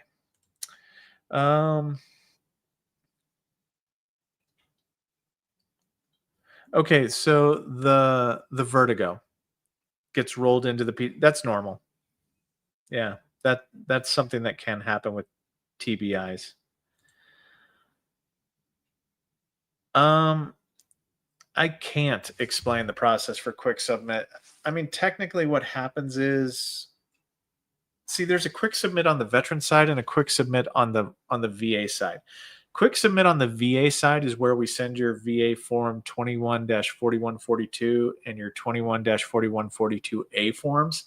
And quick submit for the VA purposes is when the contractor goes and gets your private medical records. Now, I don't know what it looks like if that's the same process for quick submit on the veteran side, but yeah.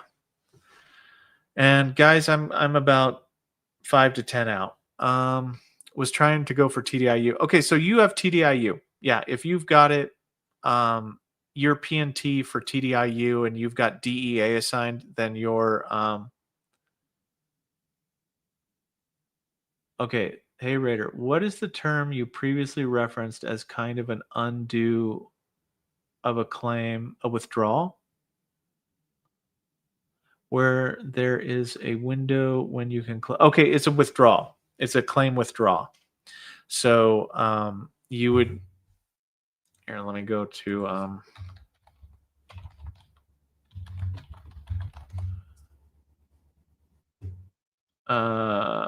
withdrawing an initial claim.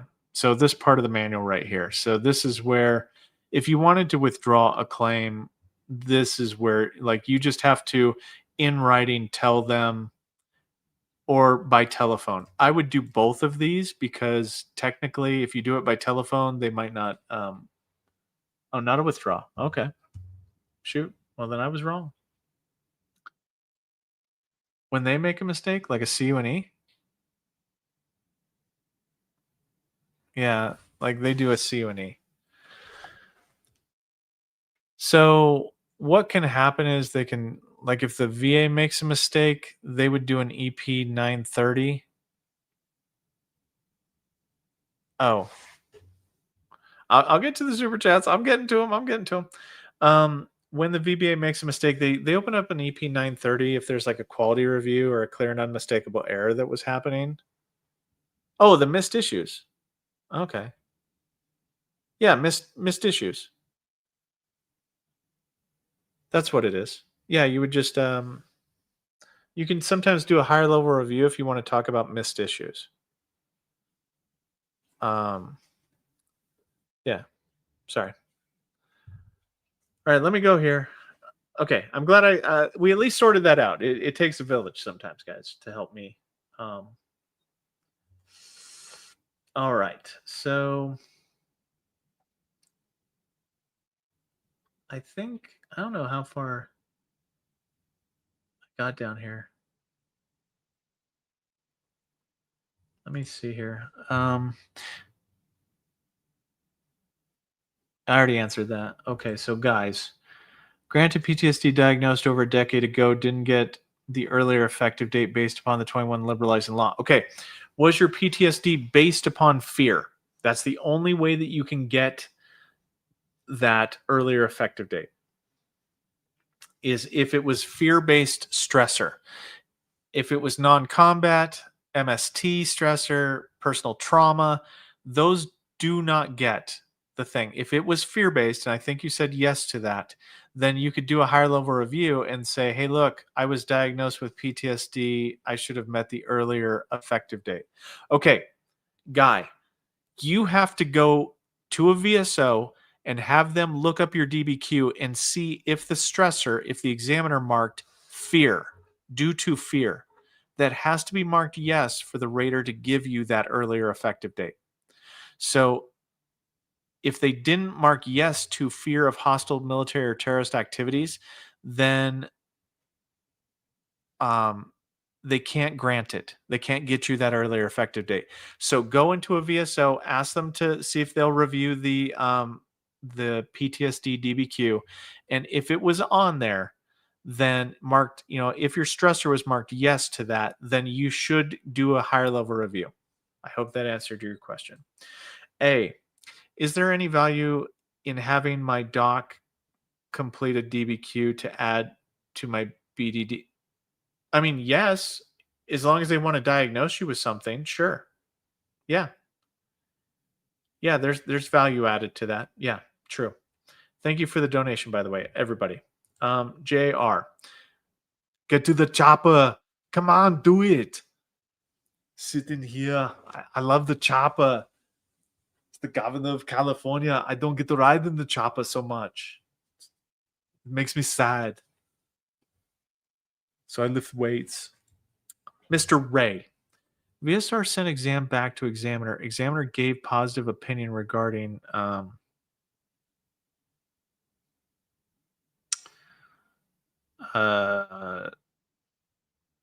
what is that? Temporomandibular joint? TMJ? Secondary to PTSD with obesity. What is type 2 diabetes? Okay, gosh, there we go. Whew, all right, my brain. Type 2 diabetes mellitus. Okay.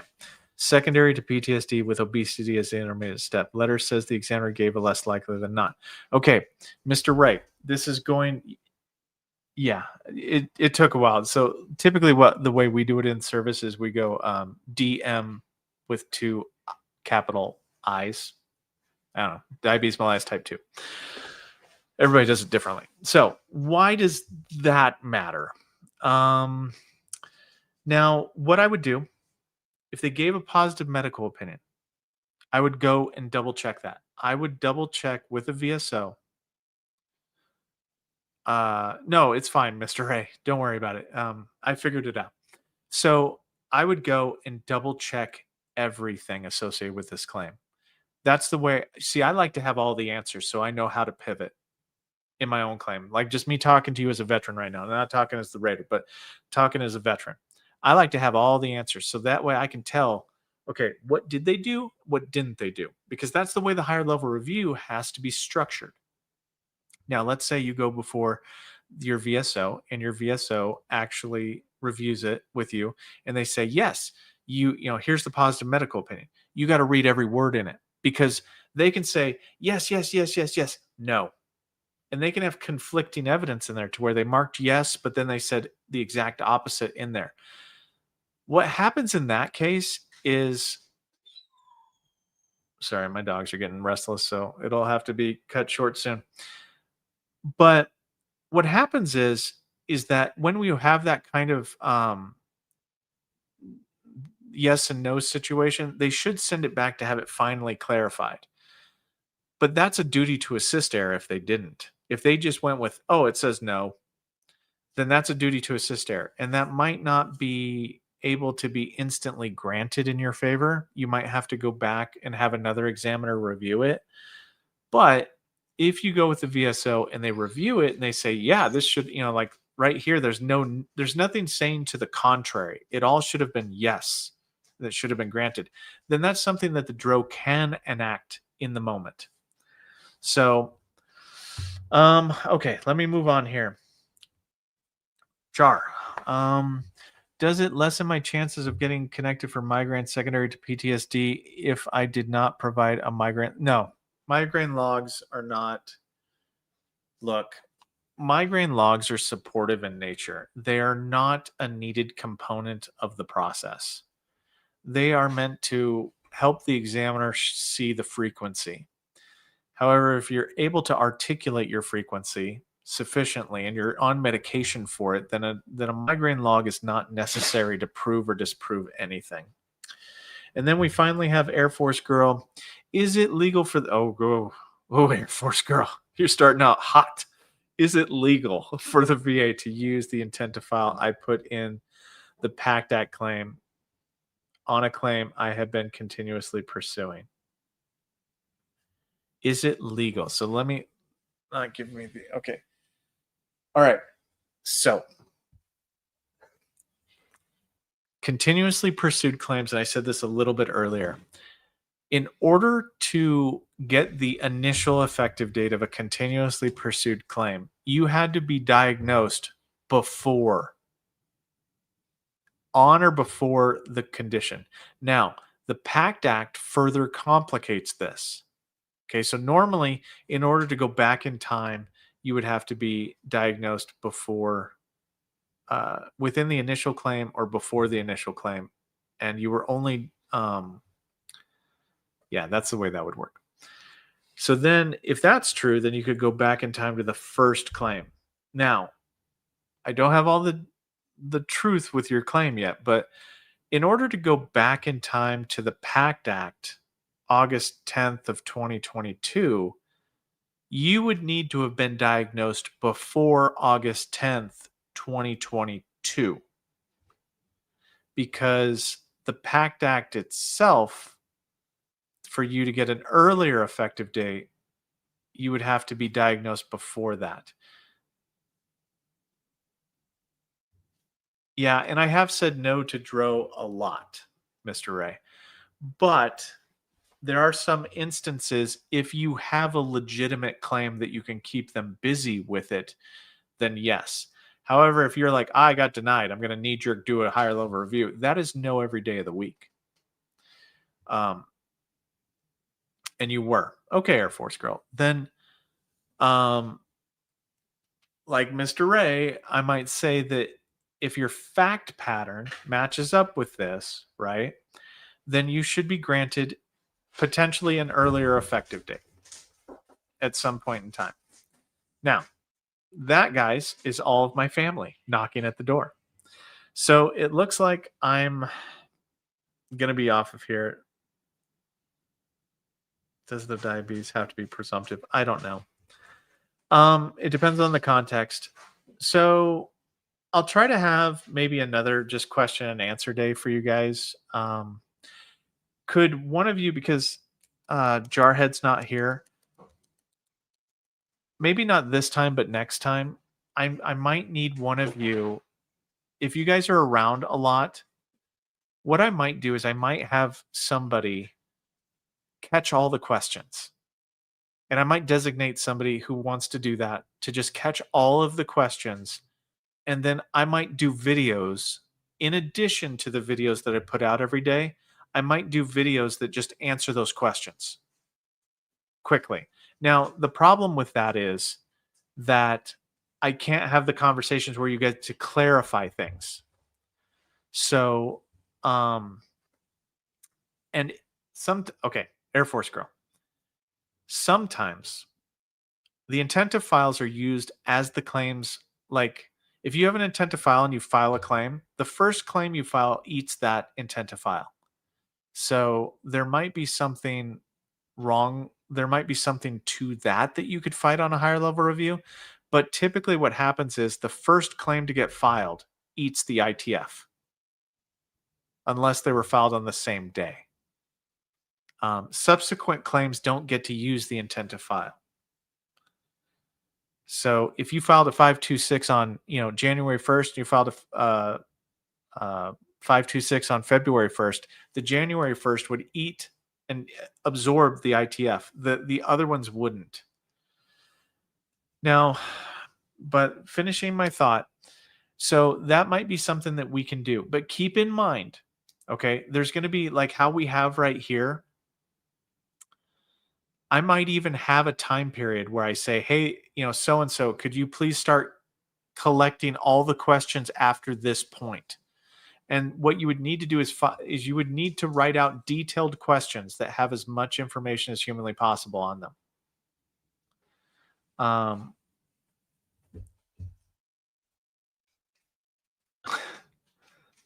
Awesome, Joseph. And awesome. Thank you also. Okay. I'd like to take the time to thank each and every one of you that all 170 something of you at one point in time that have stuck around and watched this. Okay. That have sat through my rants, that have listened for my questions, or my answers to my questions. And I want to try to get to more of them. So I think we're going to adopt something like that if somebody wants to transcribe the questions, I will do additional videos. So maybe 2 videos a day, one talking about how claims processing works. I did the PES Planus the other day. I'm going to be doing the MST in a day or so, but doing a subsequent video just answering questions if I can. Now, keep in mind, the responses that I give will only be as good as the details you provide. So if you give me very little to go on, my answers will not be dialed into your specific case. I don't know if you guys have noticed, but I'm pretty good at guessing things, though. I've been around the block a lot.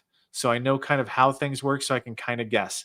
Sometimes I don't get those guesses right though. So um, if if you guys want to hear that, I might put out a like if anybody wants to take on that burden, let me know and I will pick a winner for that burden. I mean, you get to be a burden.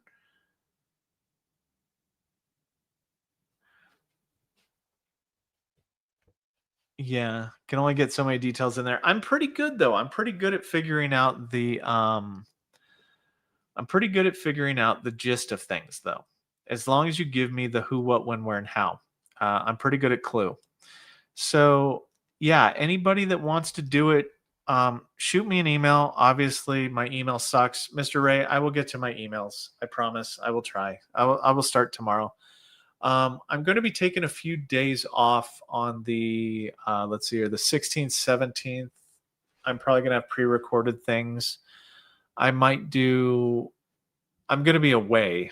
From my normal home on those days, but um, I'm going to try to, in my spare time, do some email catch up. But anyway, guys, that's about all I got for you tonight. Thank you to all the members. Thank you to everyone that joined. Thank you to everyone that donated. You know, Raider Nation is growing faster than I care to admit. And you guys are you guys want more videos, and I'm trying to get them out to you. So we're doing our best. But if you can, it helps if you can like and subscribe. If you're watching and not, please do so. Thumbs up, whatever you want to thumbs up if you think I did a good job. And other than that, guys, I'd like to thank you and Raider out.